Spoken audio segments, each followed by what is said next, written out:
Hey, everybody, on today's episode of Madge Unmuted, we're talking about career pivots and the Sabres. Go Sabres. We're starting playoff hockey this week, round 2, Stanley Cup playoffs. Anyway, we're talking career pivots. We all make them. It's okay. Or if you're just having a life pivot, if you got to change something around, change it up. Or if you lose some big hockey game and you really suck and they let you go and you got to find a new career, we'll talk about that. Hopefully it's none of the Sabres, though. Okay, on today's Madge Unmuted. Hey, everybody, and welcome to another episode of Madge Unmuted. I am your hostess, Madge Madigan. Welcome. You know, I had a thought last week. What do you do when you need to have a career pivot or a life pivot or, whatever kind of pivot, but mostly a career pivot? Because I know I've had a lot of those. I've had this thought 8 million times throughout my life. What do I do next? Oh, I just want to add, see, I got my Sabres gear on. Tonight's the first night of Sabres round 2 game 1 against the Canadiens. Look what I got. Although I don't have it full. I got my Sabres beer saber. That's one good thing about your daughter working for the NHL. She works in a department that if somebody wants to manufacture something, they have to send a sample to the NHL for licensing purposes. Everything you manufacture with anything to do with NHL, a team, a player, whatever, it has to be licensed. And then you have to pay the NHL, which, that's a nice racket, but but they want to make sure everything's uniform. They always want, the logos are always looking right, the color is right, the stitching is right. I mean, there's like a huge long list. Anyway, the cool thing is that after they get these samples of things, they just put them in a closet. They say yay or nay, and then they just put them in a closet. And then once in a while, they clean out that closet. So I said, anything you have, any Buffalo Sabres, I will take. So I get cool shit all the time. One is this, you can see Sabres warm-up jacket. And this was an Eddie Bauer and by Coca-Cola, I don't know. And then so it was funny when I got this Sabre, they were not available at the moment. This was like, I don't know, a couple of months ago. They had like sold out and people were like, when are you going to bring these back? And people were selling theirs on eBay for like, $300. I'm not exaggerating. So then she sent me this one. Whoa! Anyway, go Sabres. Okay, so I had a thought. What am I going to do next? I have this thought like once every couple of months. I do this podcast, right? And I'm also part owner in a bar that John and I own. And I also do I do freelance marketing work, social media, any other stuff. Hit me up if you need something done.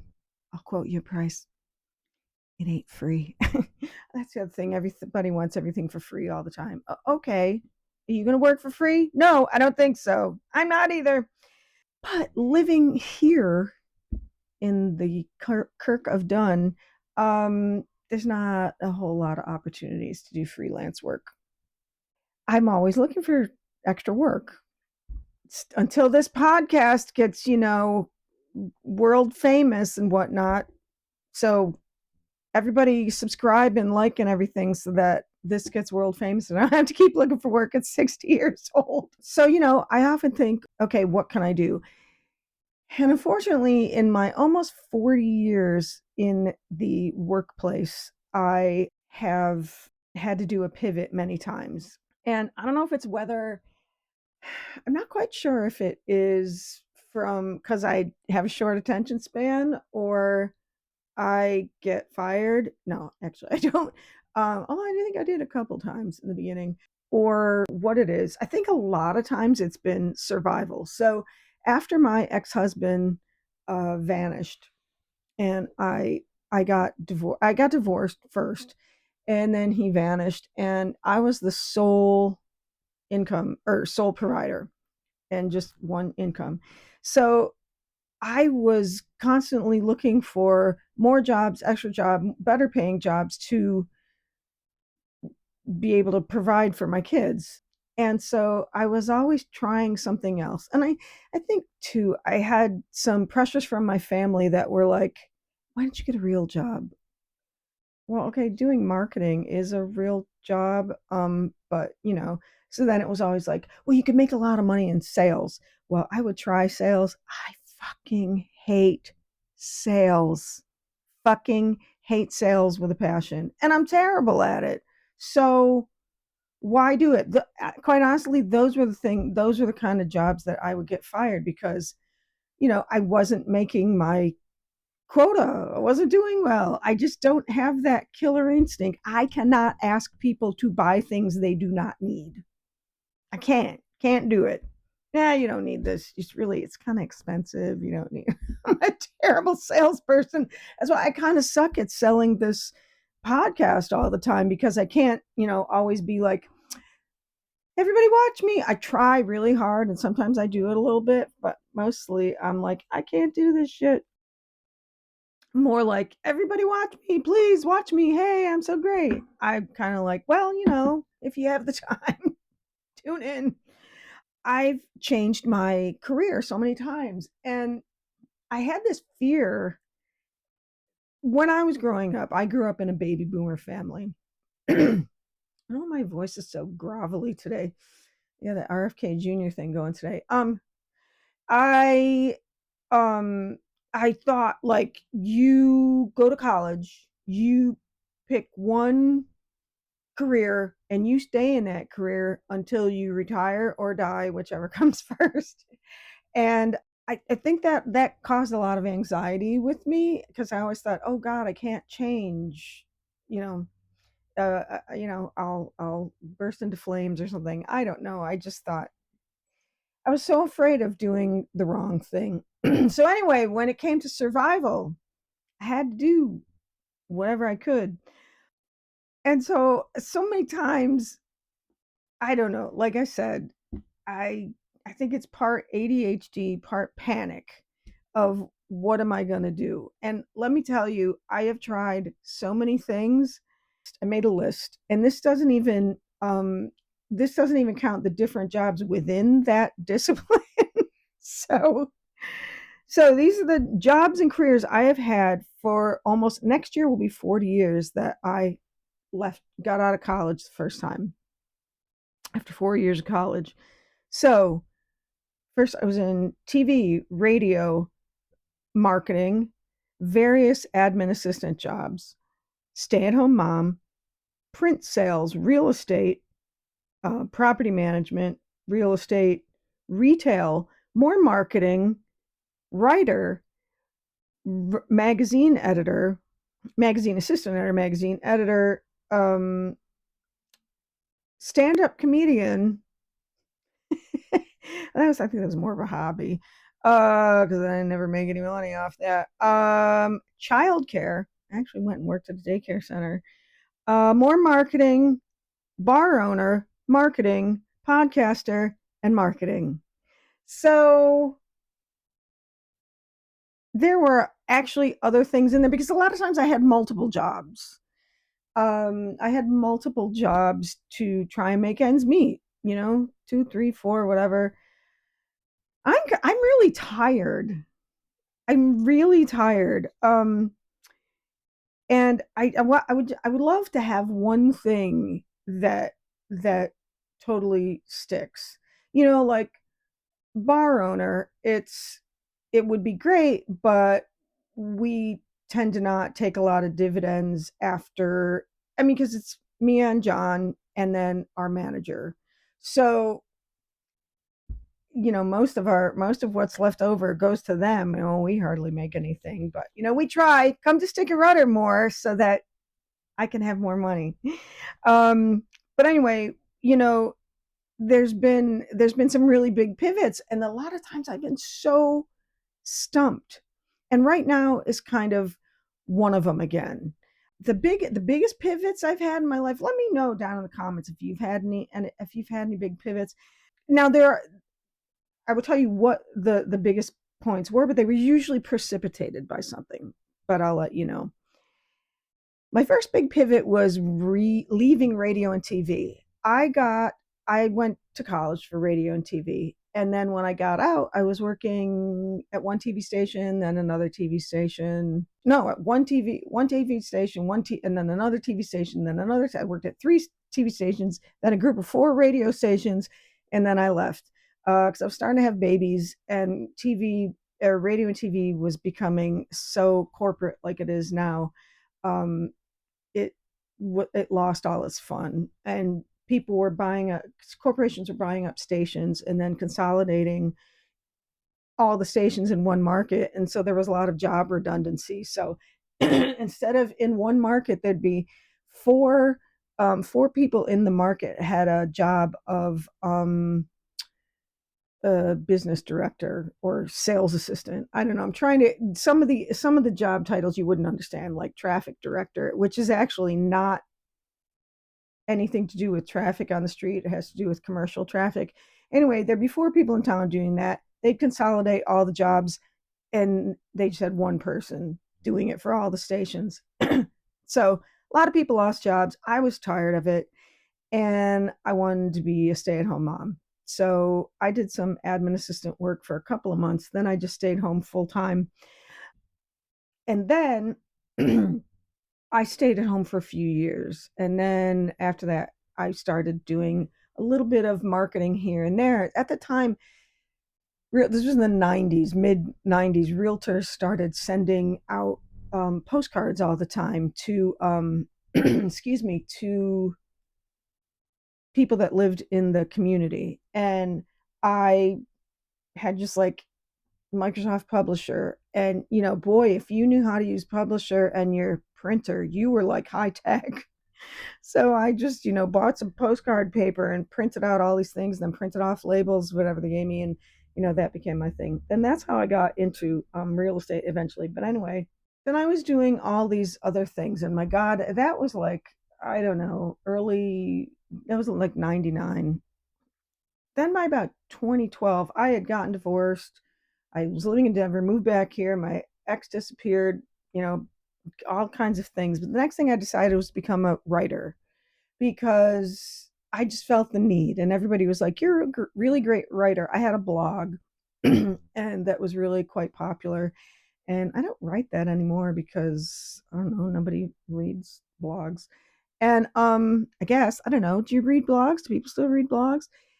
So I was a writer and I thought, oh, here's a way to make some good money if I just take like all these old writings of mine and compile them in a book.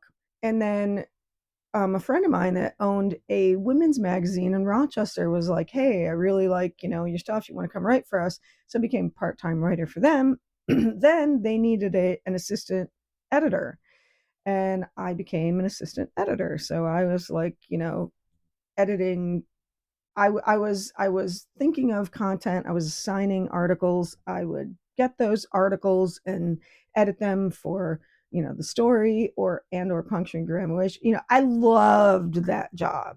Loved that job. But the the magazine wasn't enough to give me a full time job and make a lot of money at it. So I kept trying to make the writing thing happen for a long time. So within that too, though, here's where I got in. My kids were starting to be in high school, and I was like, I've always wanted to do this stand up comedy thing. Let me try that. So, because the people were like in my writing, oh, you're so funny.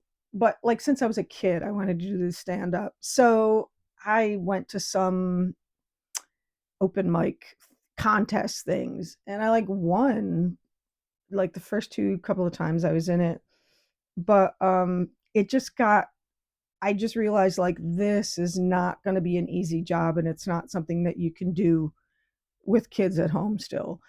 Um so, and plus it was kind of, the scene was very misogynistic, and it was very cutthroat and condescending, and it was just like really toxic. I just didn't have the stomach for it at the time.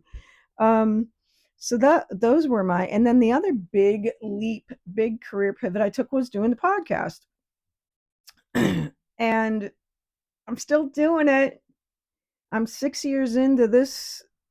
Actually, wait, 2020. Yeah, that in August it'll be 6 years.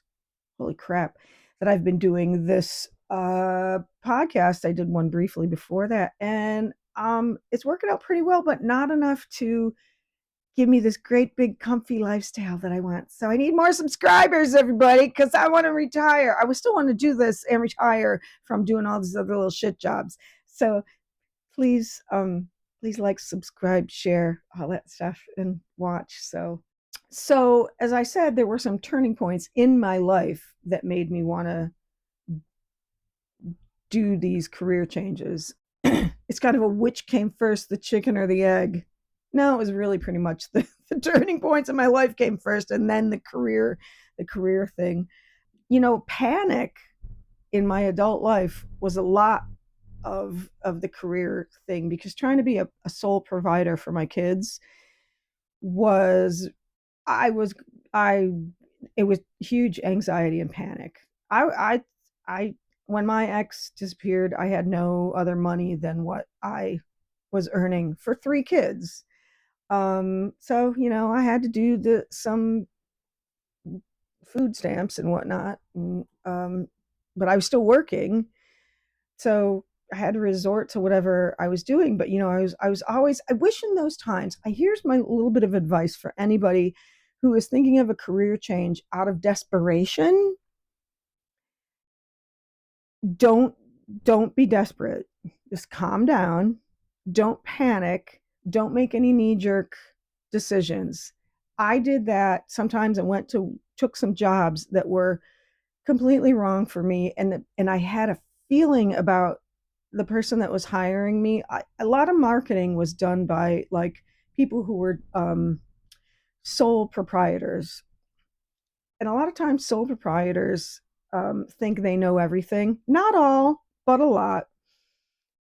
And they were like really overbearing, really controlling, misogynistic, micromanaging, and I had a feeling that I didn't really jive with the person, but I'm like, I need a job. I need a job. So I take that job, and it worked out exactly how I thought it was going to be. The person was fucking horrific. And I ended up, you know, I didn't some of them I didn't quit right away, because I was like, I can't not have a job. So I would desperately look for something.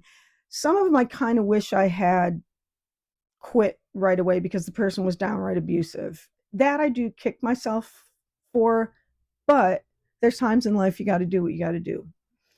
Um, I had two bosses. One I did quit because this woman was literally screaming at me in an office filled with a few other people, and they all, like, their mouths were just dropped open, and I was like, nope, not doing it. And after I had explained to her several things, and then all those people were like, and they all ended up quitting or getting fired because she was so abusive. And she was this raging narcissist. Um, I could tell you so much more about her. She was just awful. And then there was another guy that was just like that. And I tried to quit a couple of times, and he kept saying, no, just work. You just work for me a couple of more weeks, so will can train the next person or whatever. And I was like, no, I can't. He's like, well, how about a rate? He just kept trying to manipulate me. Finally, the last time I walked out, and he's like, no, I'll pay you $500 extra if you just stay and train this person. And so I went back for like a day or whatever I promised him. And he's like, well, I'll give you, X amount of money. And I did. And he never paid me. He's like, oh, well, all of a sudden my board said I can't pay you. He was so full of shit. There's no board. There was no board. I worked for you for the last 6 months. I was your right hand person. There was no board. You were full of shit, and you just bamboozled me. Back to what I was saying. Don't panic, because I wish I'd gotten into these positions with these people that I knew I shouldn't have. I know I know a lot of people have had that. Have you had that where you take a job where because you know you have to have a job, but you knew it wasn't right, or you knew the boss wasn't right or whatever, but you just took it. And I don't know. I wish I hadn't, but I didn't think I could afford to do that at the time. I don't know. Hindsight is 2020. Should I have just kept collecting another week of unemployment or whatever? Because I knew the person was going to be awful, or should I just take it because I needed to? I know you all have your own feelings on this. I know a lot of you are like, no, just take job, because that's my parents were like that. No, just take the job, just take the job. When I knew wasn't going to be right, and it wasn't. And I'm not talking like just wasn't right. I'm talking like downright abusive and horrible. But what I'm telling you, if you're in this position, just think about it for a second. Don't panic. I wish I hadn't. The other turning points I had, of course, was when I got divorced. That was, panic too. I was so like feeling like I was going to be Miss Independent. I don't need my ex-husband anymore. I'll get a job, and I don't need you. Well, that was the dumbest thing I ever could have done in my entire life. I should have just said, because I had moved out to Denver. I was a stay-at-home mom. He was the one working, and he was the one that cheated on me, and was an alcoholic and did all these things. And why am I like, well, I'll support myself? What a dumbass. What a complete dumbass I was. But I also didn't want to, I kind of didn't want to be beholden to him. I should have just said, I'm staying home and you're going to pay me. And until I can get a decent job.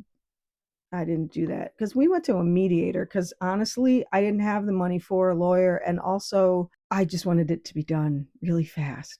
I wanted to get it over with. I wanted to get away from him because it was our situation at the time. I just wanted to get out of it. He was so mean and whatnot. I just want to get out of it. Again, I should have not panicked or whatever. I wish I had been advised differently or had the money for a lawyer. I don't know. Then my other two big pivot moments were when the kids all went to college and moved out. Finally, the last one got, as I had three kids, as each one left, and I was supporting less and less kids. They were supporting themselves. After the last one graduated college and she moved to Connecticut with her sister, it was like, what do I do now? I can do whatever I want.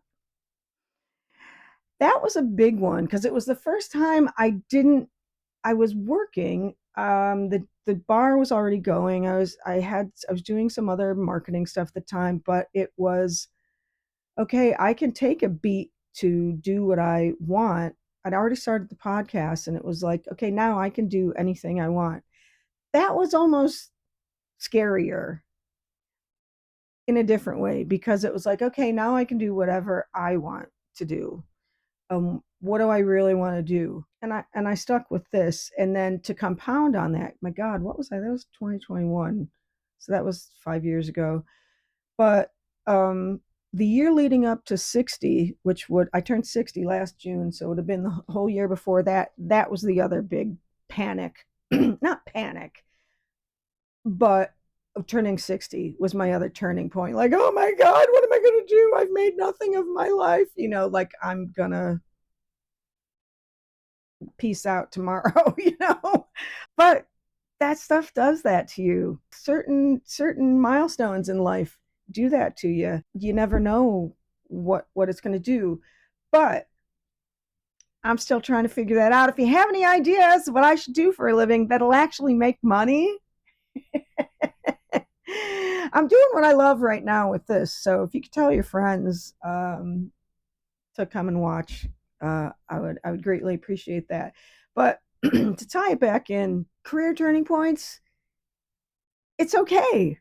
And I've told my kids that. Even when they went to college, I was like, if you want to change majors, go ahead. Try not to do it, weekly, monthly, semesterly, or anything, but take a good long, inventory and think these things through. And then also when they got out of college, I said, they were all looking for things. And I don't think any of them got their first job that was, the dream job or what they really wanted. I said, take the first job. Take a job. If it's not quite right, take it to get your resume started. You don't have to be at it forever.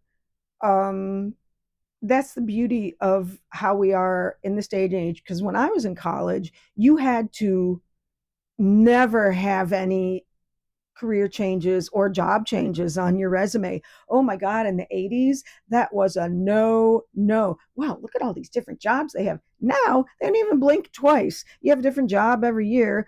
Nobody thinks twice about it.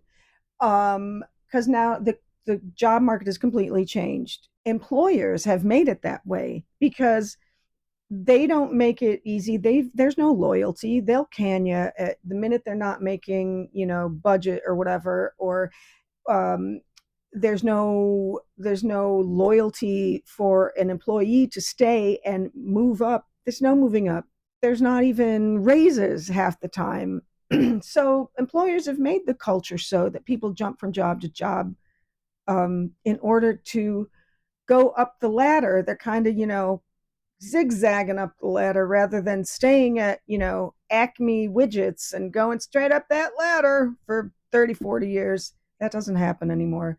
But yeah, when I was, it was like, oh, I see a lot of jobs here. Why have you changed? That would put the fear of God in me. And even staying as a stay-at-home mom, I had this gap.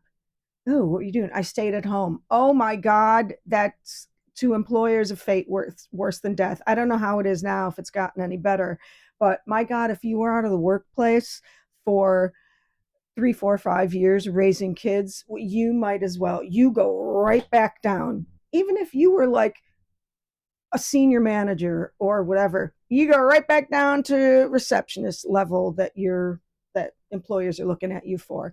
Is awful. Women, I'm talking about. Guys, I don't know, they seem to make shit up easier, but I don't know. It was always like, God forbid. They made it so when I was younger, you either were a mom or you worked. It wasn't till, the years went by in the 80s that the employers figured out this is how it's going to be now. And we got to make do with this. Um, but anyway, we're at a point now where it's not life or death if you're at a place for 2 years, a year, 5 years, and then you go to the next place. So don't worry about it. I wouldn't jump somewhere every month or every 6 months, but take your time, figure it out, take a breath, figure out where you want to go next, what you want to do next. If you get a job, you get a job offer, weigh it out. If you absolutely have to have a job, take that job. I know there's a lot of people that are like, if you're on, unemployment, you need to get right off unemployment. And unemployment is there for that reason. If you're going to get off unemployment to take a job that's paying you that costs less than you were making on unemployment, that doesn't really make much sense, especially if you needed to stay at that income level to provide for other people in your family. I have known people that have taken jobs where they were making less than they were at the last job or on unemployment, but that was they were able to. They had another income in the family, or they were just themselves, or if they were making such a ridiculously high income before they could afford to. That's up to the person. Don't judge. It's not your goddamn business to judge on anything in life, damn it. So stop doing it. Anyway, that's it. That's my final thoughts on career pivots. Take your time. Don't panic. Don't be afraid. Career pivots happen, whether unintended or intended. You can do it all. Do what you want. Take it from me. I'm Madge Unmuted. Thanks, everybody, for joining me. Remember to subscribe, share. Tell all your friends about Madge Unmuted. I would really love that. And I hope that you'll join me next week on the next episode of Madge Unmuted.